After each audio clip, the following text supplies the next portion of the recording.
It's a version of this Russian cruise missile that's brought an end to one of the nuclear age's most important arms control agreements. When Russia displayed the 9M728 last week, it insisted the range of its update, the 9M729, is too short to fall into the ban zone for the Intermediate Range Nuclear Forces Treaty, or INF. But the US hasn't believed that since it first raised concerns in 2014. Arms control regimes only work if standards are maintained and if there are consequences for violating those standards. So if parties are to the treaty and you abide by that standard, that's what we expect. If you don't abide by that standard and the other parties allow it to manifest, you've now set a new standard, and that undermines all of our arms control regimes.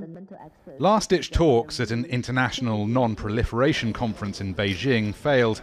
Later on Friday, the US is expected to say Russia has not complied with its February 2nd deadline to come back to the INF treaty, and therefore the US is suspending compliance itself. It has support from NATO and EU allies.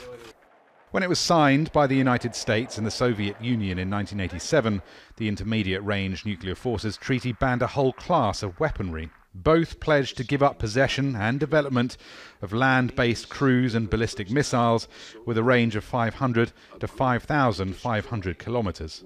But in recent years, the agreement has been pushed past breaking point.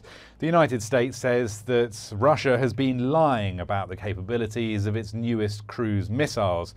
Russia says that isn't true, that it's the United States that has violated the INF treaty, and that Washington has long wanted to start a new arms race.